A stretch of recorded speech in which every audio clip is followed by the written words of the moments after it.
Good afternoon. The Iowa History 101 webinars presented on the second and fourth Thursdays of each month explore Iowa's history from pre-statehood to current day. You can learn more about this series and all of our programs on our website at history.iowa.gov. And welcome to today's program as well. My name is Matthew Jane, and I am the Learning and Engagement Manager for the State Historical Society of Iowa. And when you sign up for our programs, please remember if you can't watch live, don't worry, they all are recorded online. And now a few housekeeping points before I introduce our speaker for today. Everyone came into this webinar on mute with cameras off. Closed captions are available by clicking the closed caption button on your screen. The webinar is being recorded and will be placed on the Iowa Culture page of YouTube in just a few days. I've disabled the chat function. If you have any questions, please type them into the Q&A feature throughout the program today. My colleague, Rachel Hansen, is watching that feature and will prepare a list of questions for the speaker at the end of the presentation. But please note we may not have time to get to all of the questions before we finish today. And I'm excited to introduce our presenter for today. Megan Bannister is an Iowa transplant who has called the Hawkeye State home for more than 15 years. An avid road tripper, Megan writes about offbeat destinations, roadside attractions, and world's largest things. She is the author of Secret Iowa, a guide to the weird, wonderful, and obscure, as well as Iowa Supper Clubs, which highlights classic restaurants, both past and present, across the state. Follow along with her adventures on social media or by visiting oldioiniowa.com, and that link will be included in the follow-up email as well. And now I'm happy to turn over to Megan to begin the webinar. Hi, thanks so much, Matthew. I'm excited to be here. So we are going to be talking about, like Matthew mentioned, from Relish Trays to Old Fashioned, Iowa Supper Clubs today. And so we're going to go over a little bit about how this type of classic Midwestern eatery came to be, what exactly a supper club is. We're going to chat about some of the supper clubs that were tried and true favorites that aren't in existence anymore. And then we're also going to chat a little bit about a couple of the places that you can still go eat at around the state to get the supper club feel. First, like Matthew said, my name is Megan. I'm a freelance author and a writer based in Des Moines. I am an adopted Iowan, so I've been here the last about 15 years or so, but I'm a lifelong Midwesterner and moved from the Chicagoland area to go to Drake, where I have a journalism degree from, and have really enjoyed kind of getting to know Iowa through both professional stuff and also through personal adventures around the state. So I'm excited to talk to you today about supper clubs and kind of what this Midwest culinary phenomenon is all about. So first, we're going to start with a little bit of a history of supper clubs and how these types of restaurants really came to be. So like I think most traditions, there are a lot of different stories and different potential backgrounds for what was the quote unquote first supper club. A lot of people credit a man by the name of Lawrence Frank, who was a Wisconsin native, who moved out to Beverly Hills, California, and actually opened a supper club out there called the Prime Rib in the late 1930s. And so some say that the original supper club was actually not Midwest based at all. There's also, though, a lot of people, and as we talk about some of the Iowa supper clubs that have predated kind of the prime rib being in existence. There's also a lot of people that say, you know, there is a reason that Lawrence Frank from Wisconsin moved to California and knew exactly what type of restaurant he wanted to open there. And many agree that it's because that type of restaurant already has existed in the Midwest. And so he was using kind of the model of things that he was used to seeing, you know, in Wisconsin from diners there and from eateries to model on his West Coast restaurant. There is another reason, though, that even if he was not the first supper club owner, that Lawrence Frank is really notable in supper club history. And that is because he went on to create Lowry's seasoned salt, which if you've been to a supper club or if you're a home cook, is a pretty prolific ingredient. So I think that's a fun tidbit to share as well. One of the other reasons that kind of supper clubs existed and boomed in the way that they did was because of Prohibition. So before Lawrence Frank moved to California in 1920, Prohibition started, and many of these restaurants that people would go to for special occasions, for birthdays, for anniversaries, wanted to be able to serve a drink with dinner. Obviously, during Prohibition, that wasn't possible, and so many of these classic restaurants actually became key clubs or private members only clubs. So that's where the kind of club part of supper club typically comes from. And many of them would be, pay to enter. They would have a select membership list. And so then once inside, their members could do, whatever they pleased. We'll talk a little bit about some of the other things outside of alcohol that included. Obviously, Prohibition was not super long stretching. It was repealed by the 1930s. But in parts of the Midwest and in Iowa particularly, some of those liquor laws that were more restrictive than we saw in other parts of the country really lingered. And so in 1934, there was something called the Iowa Liquor Control Act, which essentially made all of the liquor stores in the state rather state-owned. And so most of the times they were inconveniently located. They were really far out of the way. And so people had to go kind of long distances to be able to purchase liquor. And it also was not a experience like we might be used to today going to the liquor store. You couldn't just kind of walk around and browse and pick up anything you wanted. You had to wait in a line and place a specific order in order to get any of the wine or beer or liquor that you were wanting to purchase. That lasted until about the 1950s, when Iowa also moved to a liquor card system, which you can kind of think about as like a voting record card or a passport even. You would need to present your liquor card at the liquor store in order to be able to make a purchase. But then it also meant that the state would keep a record of any liquor purchases that a person had made. So as you can imagine, people also were not super fond of that for a variety of reasons. And so some of these practices that during Prohibition had been the reasons that supper clubs had started and kind of flourished really continued until the 50s and 60s. And it wasn't actually until 1963 that Iowa passed liquor by the drink as kind of a statewide option. And so it wasn't until then that you could actually legally go to a restaurant and order a cocktail or any sort of alcohol with your meal. And it actually wasn't until 1972 that all of Iowa's 99 counties had adopted that resolution. So the lack of alcohol or the lack of its availability was really a reason that supper clubs prospered. And then another reason that supper clubs were just so prevalent in the Midwest was because of our geography. So a lot of these places started just because there was a real lack of fine, like wholesome dinner options in the sort of out of the way smaller communities.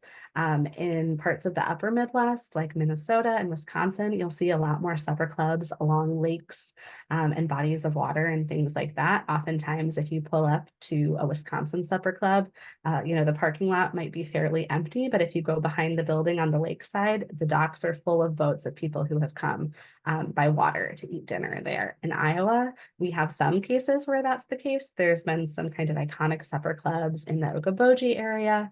There's certainly some along the Mississippi River, both on the Iowa side and on the Illinois and Wisconsin sides as well. But here we have a lot more of a rural highway and byway kind of supper club culture. So places that are a little bit more out of the way, but are on some of those now maybe more bygone state routes are places that really did well because of the travelers passing through, but also because of the lack of competition. So when I first started working on this book, Iowa Supper Clubs, the question that I got asked more than any other was, so what is a supper club? And I think that that is part of the kind of fun and ephemera of this type of dining, is that there is really no fixed firm definition of what a supper club is. It is kind of there's not an exact exact thing, but you know it when you see it. I've had a lot of people describe supper clubs to me as feeling kind of like a feeling like Cheers, like a place that feels like home and that people really know you. Some of it is obviously typified by types of food, and we're going to go over some of those things. Some of it is some of those historical contexts that I talked about earlier, but a lot of it really is just kind of a feel and an ethos of this type of Midwestern restaurant. There are places that are included in my supper club book that I think the owners, and I know from some of them that the owners are like, well, I'm not a supper club, I'm this other type of restaurant. I think it really is up to interpretation. And in fact, there's a woman from Wisconsin who wrote a Wisconsin supper club cookbook, and she writes in her book, our lack of agreement about exactly what constitutes a supper club is why they are so vibrant today. Any good folklorist will say this is what keeps tradition alive and thriving. So part of this debate is actually supper club culture in and of itself. So we're going to talk today specifically about some things that you might see in Iowa supper clubs. If you are in different parts of the Midwest, some of these things might vary. But the anatomy of a supper club in Iowa, there are some things that you will likely see. Some of the supper clubs we're going to talk about might have a couple of these. Some of them might have all 8. It really just kind of depends on the place.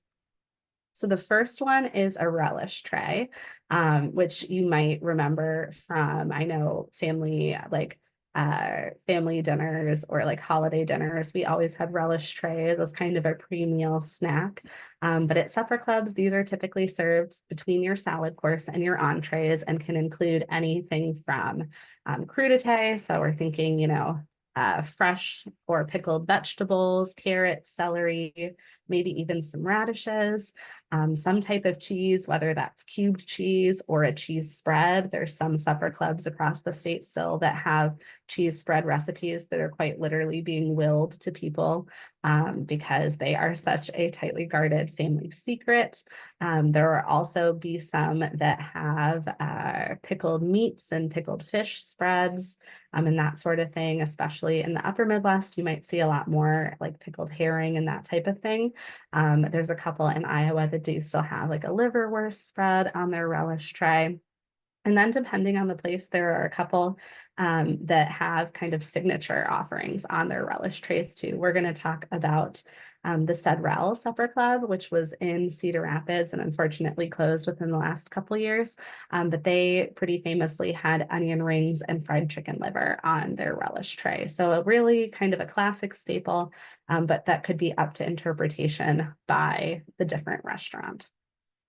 Another thing that you'll likely find at a supper club is kind of that classic cocktail menu. So in Iowa, that really means martinis, old fashions, some of those really classic 40s and 50s cocktails.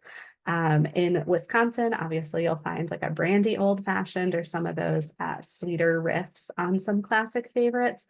But in Iowa, you'll find lots of the standards. My go-to is usually a lemon drop. But lots of supper clubs typically do have a bar section, which we'll talk a little bit more about here in a second. The other thing to be mindful of when looking or dining at a supper club is that you're going to be looking at pretty hefty portions. Even just thinking about, a place that has relish trays, you have a salad course, you have a relish tray. If you haven't ordered, another appetizer as well. And then you're looking at entrees that are all pretty meat heavy.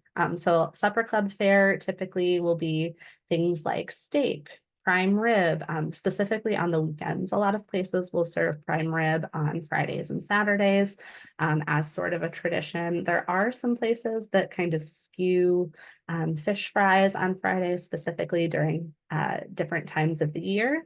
But in Iowa, really, you're looking at some of those meat-centric options that would be steaks, racks of rib, even pork chops some places, but not a lot of vegan or vegetarian options for sure. Another thing to be mindful of is that this is not typically a place that has a lot of substitutions or has a lot of dietary restrictions in mind. So if you are trying to eat healthier, a supper club is maybe not the option for you. The last kind of culinary piece that you'll probably see at supper clubs is the after dinner ice cream drink.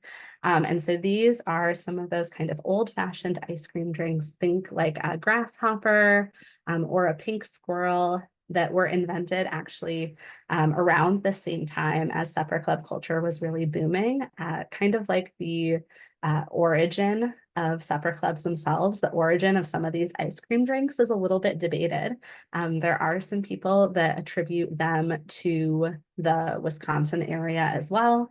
There's one food writer whose book I read about kind of this piece of culture who said, you know, it makes a lot of sense that there would be this kind of culinary innovation coming out of Wisconsin.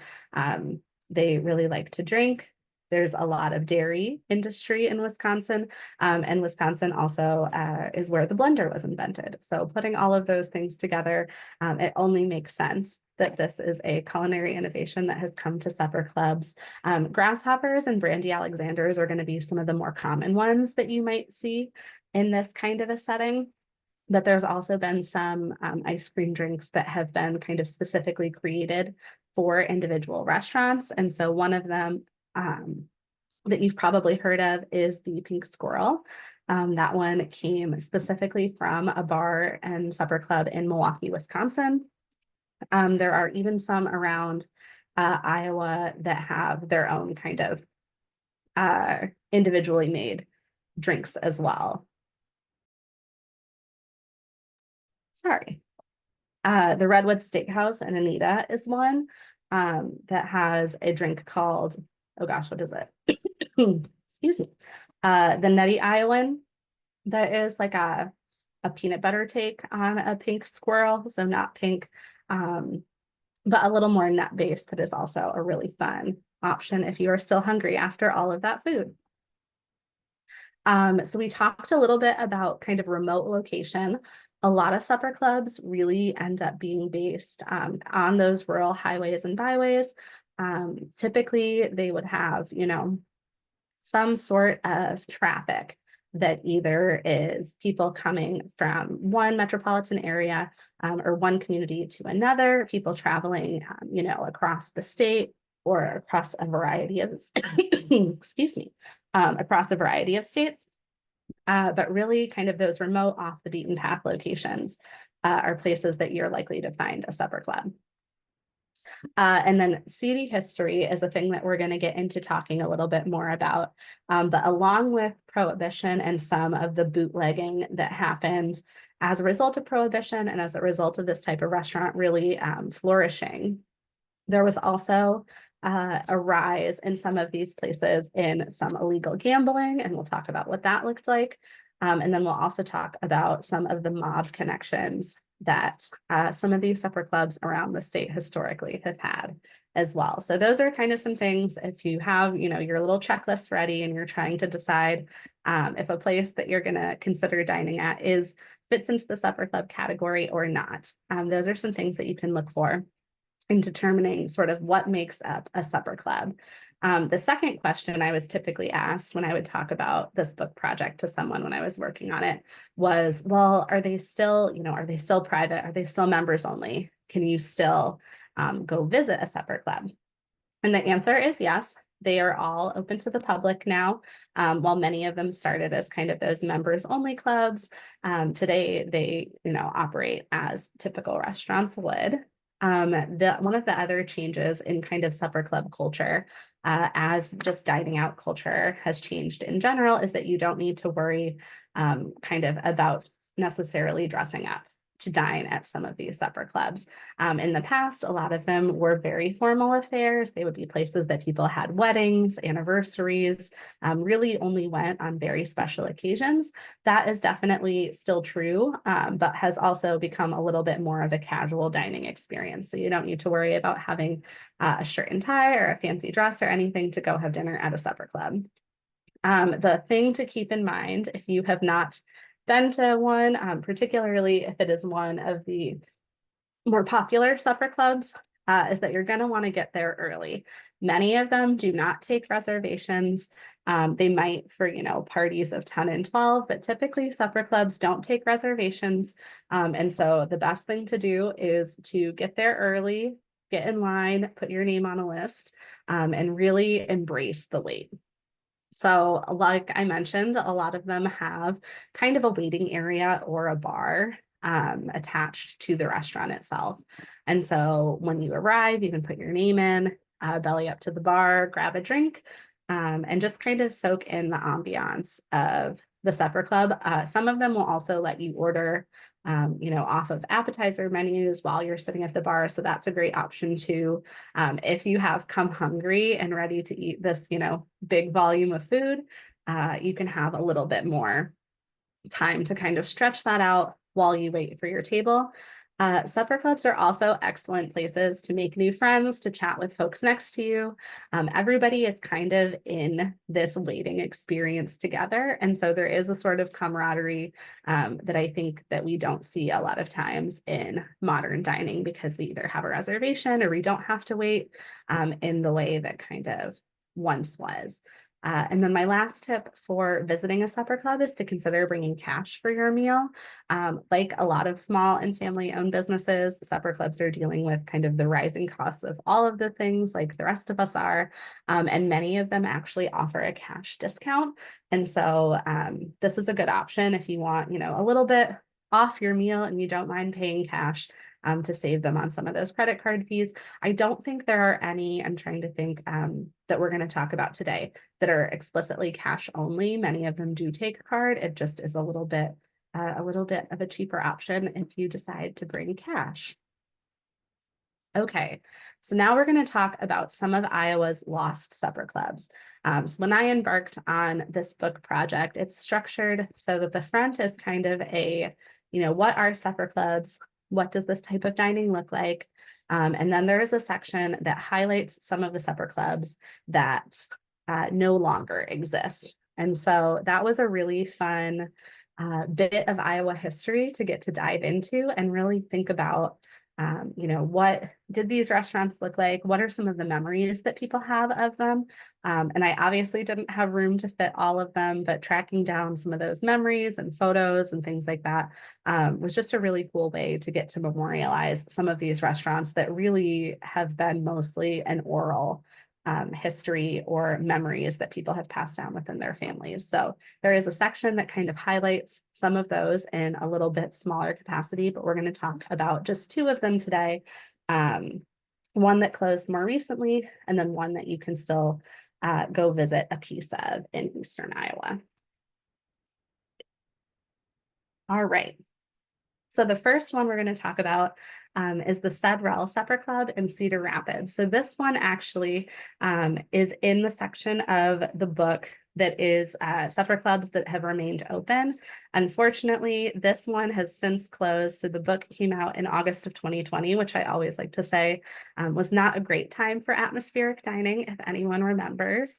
But the Sedrell was weathering kind of through being closed during COVID. Unfortunately, with the derecho that we had that had been really significant in Eastern Iowa in 2020, they had a lot of damage and weren't able to reopen. So they are now on my lost supper club list, but they have a really rich history that I'm excited to still get to tell you a little bit about. So this particular supper club opened in 1910, and like a lot of the supper clubs that I found in my research, opened as a gas station. So a lot of these places were kind of smaller entities that maybe, were a roadhouse, had a window that people could pull up, order some food, and kind of continue on their way. The Sedrell was very much one of those places. In 1935, it was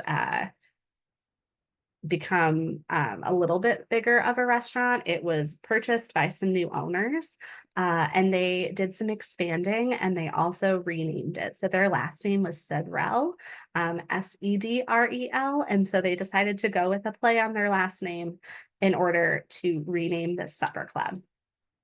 When they opened it in 1935 as the Sedrell, they did open it as a members only club. while it was after the repealment of Prohibition. It was still at a time when Iowa didn't have liquor readily purchasable.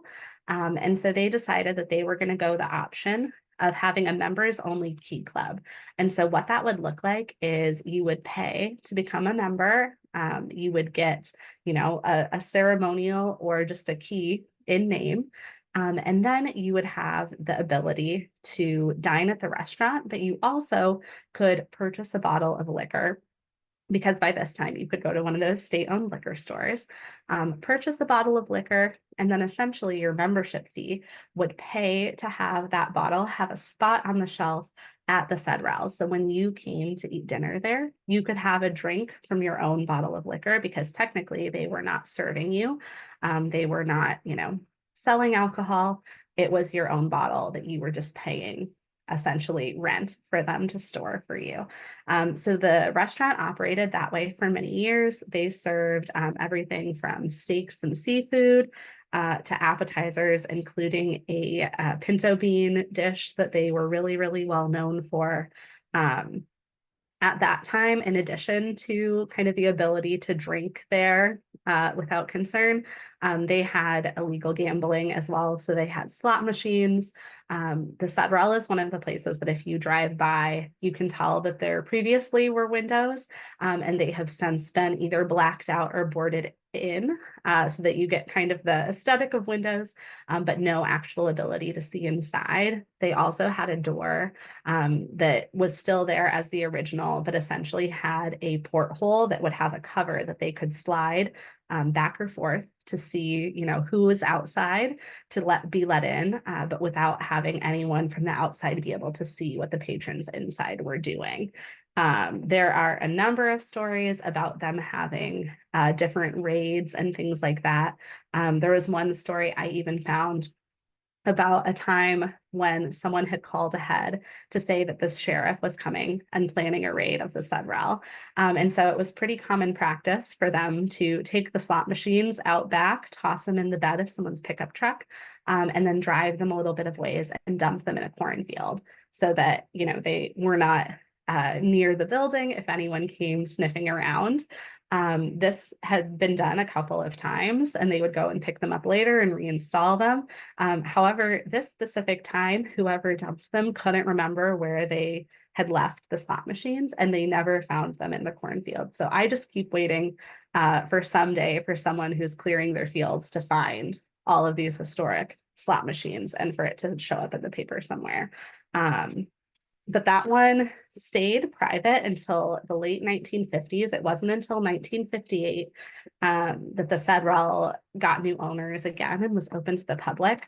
And they made some kind of different updates at the time. There's some really fun historic photos I found that are included in the book that have photos of, they had a bamboo room that was kind of like a tiki themed bar, and they added a motel to the property as well, which was fairly common for a lot of these supper clubs since they were on some of those major thoroughfares. They also had, I think I mentioned when we talked about relish trays, you can kind of see in this photo, onion rings and fried chicken livers on their relish tray. They were also still one of the spots that would have like the old style push carts come around to deliver food to the tables, or to display desserts and things like that. So they stayed open until 2020, like I mentioned, when the derecho ultimately is what forced the Sedrell to close. But this was one of my favorite spots I got to visit while I was researching the book, and a really fun one to still get to talk about. The next historic supper club we're going to talk about is the Pink Elephant Supper Club, which was in Marquette along the Mississippi River. So this one opened in 1960 by some friends who were originally from Wisconsin, and they really picked it because of the location. It's just off of US 18, kind of across the bridge from Prairie du Chien, Wisconsin. And so you get a lot of kind of tri-state traffic right in that area. And they thought that it would be a really good spot to have this type of restaurant. The name they had debated kind of back and forth. The owner knew he wanted it to be something with an elephant as kind of a gimmick, but it was ultimately his wife who suggested the pink elephant. And you can see on the right that kind of vintage postcard. Its full name is actually the Pink Elephant House of Steaks. And they were known for this quirky kind of pink cartoon elephant mascot that always wore a top hat. At one point, they also had pink satin tablecloths in their dining room, and just like kind of the height of 1960s, really luxe, bright colors, bold patterns, that type of dining room. So a really cool retro vibe for sure. The other thing that they really became known for is Pinky, this pink elephant statue on the left here. And it is actually a statue that they purchased in 1964. So the restaurant was open already. They had their mascot, but they really wanted something that would pull travelers in from off of the highway to stop and see. And they decided that that was Pinky, this giant elephant. And so they purchased Pinky from a company in Sparta, Wisconsin, that specializes in making these fiberglass statues. And it had actually been used for a Republican National Convention. They didn't have a continued use for it, and so they decided that they would purchase it, paint it pink, and it could be the kind of continued mascot of the Pink Elephant Supper Club. Eventually, they would go on to expand. And so this was one of the supper clubs that, because it opened a little bit later, didn't have as much of the kind of bootlegging prohibition history, but they really embraced kind of the location along the Mississippi River, and also the kind of higher end dining scene. And so they opened the Top Hat Cocktail Lounge on the second floor of their restaurant. You can kind of see in that photo, it's the part of the windows with the little balcony overlooking the Mississippi River, so that you could come and have dinner and have this really breathtaking panoramic view of the river, and also have some really good quality food. While that river was really one of the reasons for the restaurant being located at where it was, it also really proved a challenge for them throughout history. And so in 1965, when there was really historic flooding in that part of the state because of the rising Mississippi River, it had swelled almost 26 feet above its normal levels. And so they needed to really band together a plan to try to save the restaurant. Thankfully, because they had become such a pillar of the community, the owners were able to kind of rally some support and be able to sandbag to save the restaurant, which is one of the reasons that it continued to operate for so long. Because of that, they actually had the resources to expand a couple of years later. And so the Pink Elephant also added a motel kind of hotel situation in the back of the restaurant that you could stay at, regardless of if you were going to eat there or not. But probably one of the most ridiculous stories from the days of the Pink Elephant comes from the late 1970s. And it is relating to Pinky the elephant. So when at the time President Jimmy Carter was campaigning for re-election, he had a campaign stop scheduled for the Marquette McGregor area, and was actually going to be aboard a ship, a riverboat called the Delta Queen. And so he was going to be going up and down the river in this boat as part of a campaign stop. And so the owner of the Pink Elephant thought, what would be a better way to do some advertising to really get some visibility for his restaurant than to take Pinky, his giant pink elephant, and to put him on a pontoon boat and drive up and down the river so that it looked like the giant pink elephant was water skiing. And so that is just what he did. He took the elephant and took it on a little adventure up and down the river while there was a presidential campaign stop going on. And it actually garnered such attention that it ended up in the New York Times article about the campaign stop. And the article from 1979 reads, "The Delta Queen was preceded downriver by a flotilla of pleasure craft, one of which towed a barge with an oversized pink elephant wearing a top hat." And so that was definitely some good business for their restaurant, definitely some fun publicity that you don't hear about every day. And the Pink Elephant actually remained open until the early 1990s. At one point, it was purchased and operated for a little bit under a different name, but sadly no longer exists as a supper club. The one thing that does still exist, though, thankfully, is Pinky the Elephant. And so you can still go see Pinky today. You can find the elephant outside of the Casino Queen in Marquette, just kind of off of really actually close to where the original supper club would have been, off of US 18, kind of right before the bridge there into Wisconsin. And it makes for a really fun photo op, but also a fun piece of supper club history. So now we're going to talk about exploring some of Iowa's supper clubs that do still exist around the state, and how you can plan your own culinary road trip to see some of them. So, like I mentioned, the beginning section of my book has some information about supper clubs that no longer exist. There are also 10 longer chapters that highlight the history of supper clubs across the state that are still open, that you can still dine at. Excitingly, there are also a couple that, since the book have come out, have either reopened, that are in the closed section, that have kind of gotten new life. There's a few that have been turned into other things. So that's been really exciting and encouraging to see. But we're going to talk about two today that have really interesting backstories and a lot of really rich history that you can still go visit. So the first one is going to be the Lighthouse Inn Supper Club in Cedar Rapids. This is one that checks a lot of the boxes when we're talking about things that are, iconic supper club culture. It is also one of the oldest continuously operating restaurants in the state of Iowa. So even if you're not a supper club aficionado, a really cool piece of history and a really awesome place to visit if you're in the area. So the Lighthouse Inn originally opened in 1912. There is some debate. I chatted with a couple of the former owners about, why there is this restaurant called the Lighthouse in the middle of ostensibly cornfields. The Lighthouse is located on the Lincoln Highway, kind of on the east side of Cedar Rapids, between Cedar Rapids and Mount Vernon. And so there are no bodies of water around that would be kind of indicative of it being the lighthouse.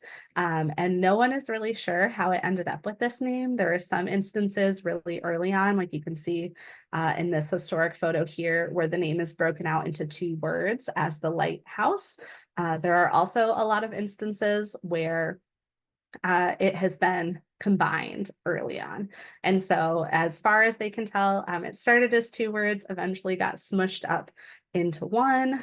So not sure originally if it was, a light colored house, and then over time and just kind of oral repetition became the lighthouse. But they've really embraced kind of the lighthouse imagery. And that is one of the first things that you will see as you pull up, is a giant lighthouse with a revolving light, kind of beckoning people off of the Lincoln Highway to this restaurant. We talked a lot about sort of the Lincoln Highway and the byway history of supper clubs. For the Lighthouse Inn, the Lincoln Highway was really essential for its long-term success and longevity. And so that was the first paved road to go across the United States. The Lighthouse Inn opened in 1912. The Lincoln Highway was completed in 1913. So they really relied on a lot of that traffic of people traveling either across the state, across the Midwest, or even across the country to stop and eat at the restaurant. And then really early on, they also added some cabins back behind the restaurant so that people maybe looking for a cheaper place to stay than in one of the larger cities could stay in the cabins in the back and then eat in the restaurant in the front. And those would kind of be two ways they could sustain those arms of business. One of the tidbits that I learned from a former owner that I thought was really interesting about those cabins is that they are actually featured in the movie It Happened One Night. Though it does not appear that Cary Grant and Claudette Colbert ever came to Iowa to do any filming, despite some of our Hollywood history, it seems like they sold some B-roll of the cabins and kind of the grounds of the lighthouse at some point, and it ended up in the movie. Sadly, those cabins no longer exist. They were torn down in the 80s for some other structures, but much of the lighthouse still exists as it did during that time. So this is another one, because it has existed so long, that really has some rich history when it comes to some of the bootlegging, but also some of the mob history for supper clubs around the state. And so I got to chatting with some of the owners who had been there essentially since they were teenagers, well into their 70s. And they talked a lot about two specific mobsters who frequented the Lighthouse Inn, one being Al Capone and one being John Dillinger. Al Capone came often to the Lighthouse. One of the owners believes because it was an easy place that he could go from Chicago to kind of take some heat off, but also to not have to worry about, if the weather got bad, getting stuck in the rain on a dirt or gravel road because of the Lincoln Highway. And so they had all sorts of stories that you can find in the book about how these were two frequent diners at their restaurant. One being that Al Capone once left a car in the parking lot at the Lighthouse Inn that sat there for so long that eventually they called the police to come and claim it. And when the police popped the trunk of this car, they discovered that there was a stash of Tommy guns that had been left in the trunk. And so the owner at the time told me that as far as he knew, they had been on display at the Cedar Rapids Police Department, at least until the flood in 2008, but they weren't sure what happened to them after that. So a really interesting piece of history. Again, one though that there's not a ton of documentation of, because obviously if people were eating dinner here, it was a popular spot. In addition to this, the last thing you wanted to do was go around and talk about how you had seen these sort of notorious people eating dinner at the table over from you. Another one that spent a lot of time there was John Dillinger.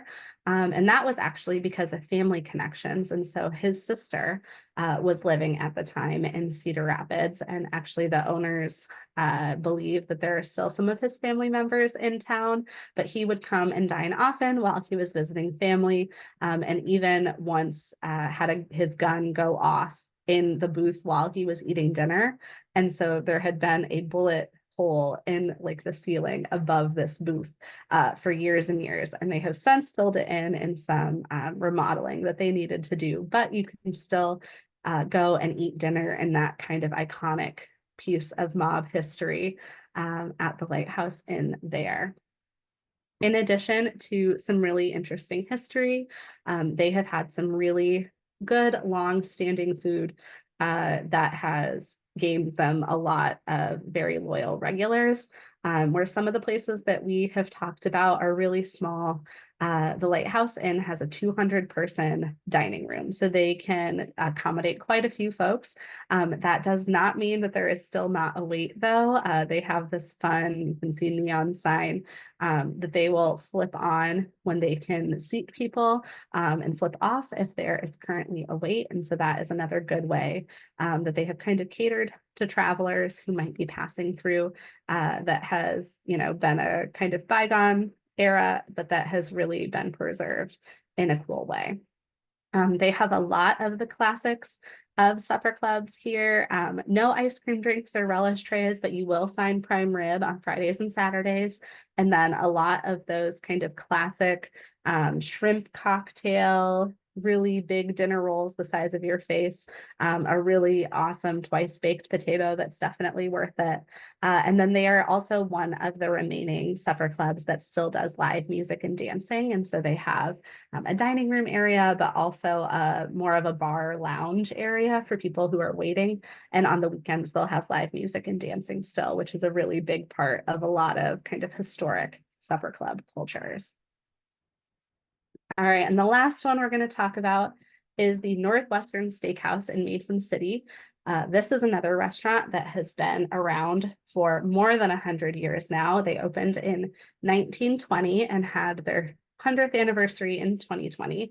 But this was opened by a pair of Greek immigrants to the Mason City area who at the time were really just interested in finding a place that they could serve the people that they worked with in their community really good quality food at a really reasonable price. And so when they first opened, it was called Pete's Place, and they catered to primarily workers in the concrete plants in Mason City. As those plants continued to grow, they took up more and more of the neighborhood space that Pete's Place had originally opened in. And by 1954, they needed to move to a new location. And so they ended up moving less than a mile south to a small neighborhood grocery store that had been vacant for a while. And so Northwestern Steakhouse is one that, unlike the Lighthouse Inn, is very small. I think their occupancy, according to that sign, says 65, and that's definitely not like seated for dinner. It's a very small space, definitely one where you're going to be waiting, but has an incredibly rich history as well. This is one that had a lot of bootlegging history, specifically in the 40s and 50s, around the time that they had moved to this spot. And it has been owned by the same family the entire time. So they are now on their second generation, owning and operating the restaurant, with the third generation helping out as well. And they had all sorts of stories to share about kind of how a lot of the fines, excuse me, a lot of the fines for bootlegging, were such a menial fee for them to be able to continue operating, that it was worthwhile for them to, bootleg, get caught, pay the fine, and by the time that they got their operation back up and running, they had easily remade that money that they could have lost from being fined. So that was really one of the ways that they were able to have some longevity and keep going for so long, which I think is true for a lot of these places. So in the 50s, they relocate to this new location and really continue to thrive in that spot despite the small space. They build a big garden out the back that they, at the time and still today, grow a lot of the produce that gets used in the supper club, which I think is really great and unique. And then they also have a little bit of a different kind of menu offering that some of the other supper clubs don't have. So because the founders and the family is Greek, you'll find a lot of kind of Greek influence on some of the traditional supper club foods. And so you have a Greek salad with, olives and Greek seasoning. They broil their steaks as opposed to grilling them, which is a difference from some of the traditional supper clubs that you'll see. And you get kind of this wet presentation versus, maybe a more standard steak that people are used to seeing. And then one of the other things that people really have come to know the Northwestern Steakhouse for is its Greek spaghetti, which is one of their side options, which is not a typical supper club offering, but is really something special. It is a spaghetti noodle with a sauce of some sort, topped with Parmesan cheese. They will not disclose what the sauce is. There have been people who have tried to replicate it, and you can Google and try to find the recipes for the Northwestern Steakhouse Greek spaghetti. Last I saw them and checked in, the owners are very confident that no one has gotten it right so far, but it is a very delicious addition to your steak dinner at the Northwestern Steakhouse, and a really cool piece of history to get to be a part of as a diner. This is one, like I said, that you're definitely going to wait in line for. They do, since COVID, have a new day of policy where you can kind of call that day and say like, hey, I want to come for dinner at 6 p.m. And they'll put you on a list, and you'll probably still wait for an hour, but at least you're on a list before you get there. Typically they open at 4. It's not uncommon for them to have a line at 3 or 3:30 of people driving, as far in from Des Moines and Minneapolis. They even have a few regulars who have private planes who will fly in to eat dinner there.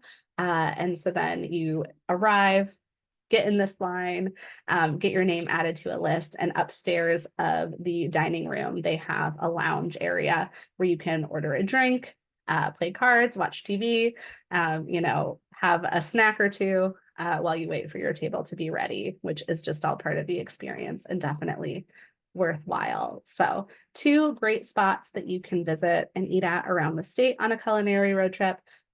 There are 7 more in the book, and definitely more even now that are great options if you're looking for this type of classic restaurant experience around the state. And now I think we have a little bit of time for some questions. Yes, we do. Thank you, Megan. I think what a fitting lunchtime topic. You're going to leave Yes, us yeah, hungry. I hope everyone was hungry or eating. Okay, so we have time to answer some questions. As a reminder, if you have a question, please submit it through the Q&A feature on Zoom. And please note, we may not be able to get to all of the questions. But for starters, Megan, how did you become interested in an obscure topic like supper clubs? Yeah, that's a great question. I've always been really interested in just kind of restaurants and kind of the culinary space. I grew up in a family that didn't really eat out. We were kind of the like special occasions only. Maybe we would order a pizza, but like really just ate at home. And so when I got older and moved out and was kind of feeding myself, really started just kind of seeking out some of these different dining experiences.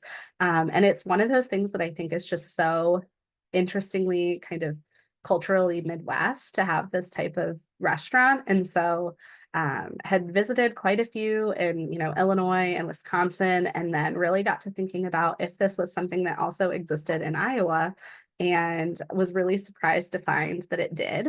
And then it just kind of so happened that the publisher for this book was looking to put together, they have an imprint that talks about lost restaurants. So there's different titles they have. I think there's like a Lost Restaurants of Des Moines. There's some different ones from around the region now. And so we had kind of been chatting about something in that vein. And I pitched this as an alternative of something that could be kind of a combination of things that didn't exist anymore, but also sort of a way to introduce this type of restaurant to people who maybe hadn't experienced them before. Fantastic. We have a question from our chat about a specific supper club. Sure. Does the Redwood Steakhouse offer most of the traditional supper club foods? Yes, yeah. So the Redwood Steakhouse is one that's included in the book, and they are down in Anita, so like the southwestern part of the state, and have a lot of the really kind of typical things that you'll find at a supper club. They're one of the few that still has a relish tray. One of the couple that still does the ice cream drinks and makes them kind of from scratch. And so that's a really, really great option for a supper club too, if you're looking for one to visit, that is still open. They also have a really awesome cheese spread. And that is one that like the recipe has not been shared with the future generations. And so it is like written down somewhere with like a map of where to find it should anything happen, which I always think is really funny and kind of amazing for that level of family and restaurant secret. Yeah, you have to keep it in the family. Yeah, for sure. Another question about a specific supper club. We'll see if you know the answer. We have a viewer who remembers visiting a supper club in the McGregor, Iowa area years ago. Do you happen to remember stumbling upon any information about a McGregor supper Oh club? gosh. I know that there were quite a few. The pink elephant, let me look. I'm gonna look in my own index, which is my always worst thing to put together, but also always very helpful for me. There were quite a few. I know there are still a lot in that area as well. The other one, oh, actually, this, I wonder if this is the one you were thinking of, is the White Springs Supper Club. And that one has actually since reopened. So the woman who ran it for many, many years, it opened in the 1930s, and was a kind of staple in the McGregor area for more than 50 years before it closed, and then opened, I want to say in like 2021 or 2022, she got reopened, but it's the granddaughter or great granddaughter of the woman who ran it for like 50 years. And they had kind of all sorts of traditional supper club things, but then also it was like a multi-story building. So they had like a roller skating rink on one floor, and then had all sorts of kind of wacky stories of like, depending on how you ordered your coffee would be how you got, your preferred bootleg alcohol or things like that. But I wonder if that's probably the most well-known one in the McGregor area I can think of. As you mentioned your index, this brings up another great question about your research methods. So this is a pretty obscure topic with maybe some interesting locations for finding primary sources. So how did you go about digging up your sources in your research for this topic? Yeah, it was definitely a challenging one. So like I said, I have a journalism background and I love a kind of history mystery. And so it was a lot of, kind of asking in some of the like local history Facebook groups or the Forgotten Iowa Facebook groups. It was a lot of newspapers.com research once I got some of those like I think I remember there being a supper club in, insert city here, and trying to find things that way. I definitely use the State Historical Society and some of the state records for things like that too. And then for some of the places that were still in existence or that I was trying to find, primary sources and talk to people to interview, it was really a lot of word of mouth and a lot of physically showing up at some of these places. I would say about a third of the people that I talk to in this book are folks that like regularly use email or are easy to contact, even, by phone. And so there were quite a few places that I would say like, okay, I got a hold of you. I'm just going to show up at this time and, we're going to talk then. Or I would show up at the restaurant and say like, hey, this is who I am. I'm working on this project. I would love to talk to, your owners or your former owners or that kind of thing. And so it was a lot of word of mouth, a lot of kind of just showing up and talking to people and getting connected to kind of connect some dots that way. And then the part that was really tricky, especially for some of the historical ones, was finding photos and then photos that I could get the rights to reproduce. And so the workaround I found for that was that a lot of times for postcards, they go out of copyright after, depending on the age of them, typically 50 years. And so that was really helpful for some of these places that had kind of classic vintage postcards. I was able to find and use a lot of images that way, which was really great. So you were on quite a research journey for your project. Yes. Yeah, it was. Yes. Do you have any culinary trips planned for this summer? Any newly reopened supper clubs that you'd like to visit? Ooh, that's a good question. I have not been out to the White Springs yet, so that one is certainly on my list. And then another one that had been a supper club that is in the front part of the book that has been repurposed and now actually has a supper club again is the Highlander in Iowa City. It opened a couple years ago, or reopened, I think in late 2019, 2020, as a boutique hotel. They did like a renovation to kind of make it like 70s boho vibes. And they didn't have a restaurant for a long time, but have just had a kind of Iowa City area restaurateur move into the space and open kind of a updated version of a classic supper club. So I'm really excited to get over there and try that one out, hopefully this summer. All right, so we've got time for one last question here. And I want to give you an opportunity to talk about one of your more recent projects. You have a book that came out last year on some more obscure topics. So I was wondering if you'd like to talk a little bit about that. Yeah, you bet. So I had a second book come out last September called Secret Iowa, A Guide to the Weird, Wonderful, and Obscure. And it highlights 84 places all over the state that are kind of the hidden gems, weird and wacky roadside attractions that are great places to plan a road trip around. And so it's got everything from kind of historical places that you might not have heard of to world's largest things to kind of everything in between. And they're all based around a secret. So each of the 84 chapters starts with a question and then kind of helps answer the question of what secret it holds. And then they are all also based around a place that you can still visit. So even some of the historical ones still have sort of a physical location that you can plan a trip to. And that was a really fun project to put together because I love a weird and wacky thing, love a road trip. And so it was fun to get to kind of compile them all in one spot and then be able to overlay them with, if you're going to see this world's largest thing, you might as well, stop and eat dinner in this town as well. Megan, thank you so much. And with that answer, we will bring this webinar to a close. Thank you to everyone joining us today. And we would like to extend one last thank you to our presenter, Megan. We hope everyone will sign up for the Iowa History 101 webinars that take place on the second and fourth Thursdays throughout the year. There are many great stories to tell in the upcoming months. For more information and to register for future webinars in this series or to watch recordings, check out our website at history.iowa.gov. Looking to learn more Iowa history? You can find and watch over 90 recorded webinars of past 101 programs on the Iowa Culture YouTube channel. We look forward to virtually seeing you for the next Iowa History 101 webinar on July 11th. The topic will be Every Farm and Airfield, the promise of agricultural aviation in the post-World War II Midwest. Thank you all again for joining us today, and have a great afternoon.